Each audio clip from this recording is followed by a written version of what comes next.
Dictation शुरू होगी 5 second बाद।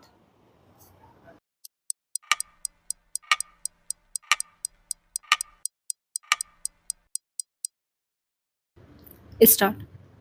तीसरी बार सत्ता संभालने के बाद अपनी पहली द्विपक्षीय विदेश यात्रा में मॉस्को जाकर भारतीय प्रधानमंत्री ने यह स्पष्ट किया कि भारत के लिए रूस की मैत्री कितनी महत्वपूर्ण है।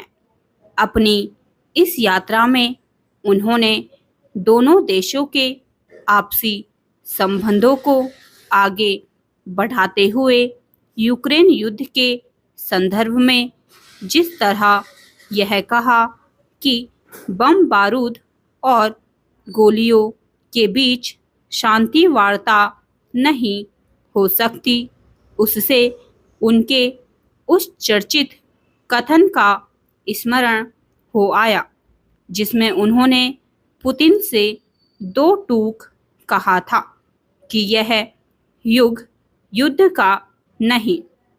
चूंकि भारतीय प्रधानमंत्री की मॉस्को यात्रा के मौके पर ही रूस ने यूक्रेन की राजधानी कीव में बच्चों के अस्पताल को भी निशाना बनाया, इसलिए उन्होंने बिना किसी संकोच यह भी कह दिया कि युद्ध या संघर्ष अथवा आतंकी हमलों में जब मासूम बच्चों की मौत होती है तो हृदय छलनी हो जाता है।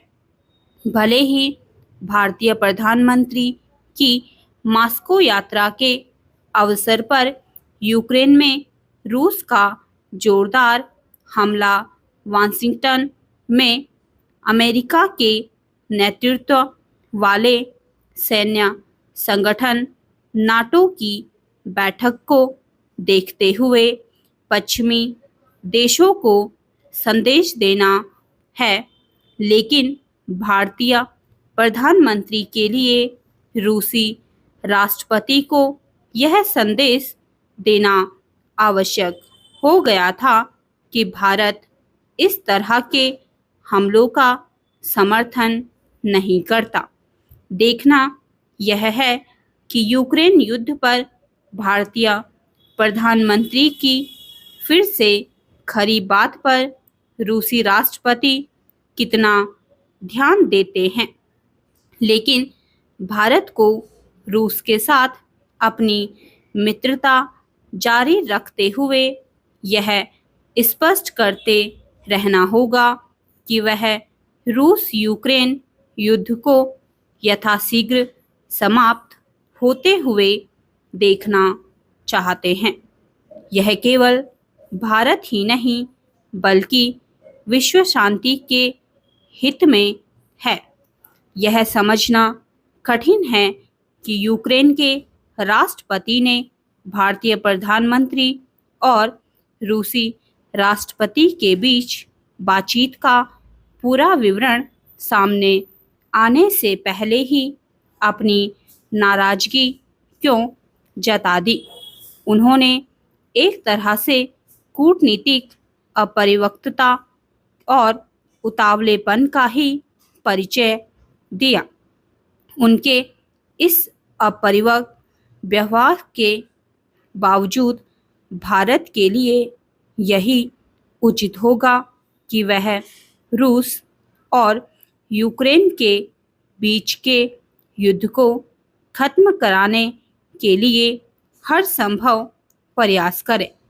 इन प्रयासों के सकारात्मक नतीजे आने से एक तो भारत के हित सधेंगे और दूसरे अंतर्राष्ट्रीय मंचों पर उसका कद बढ़ेगा।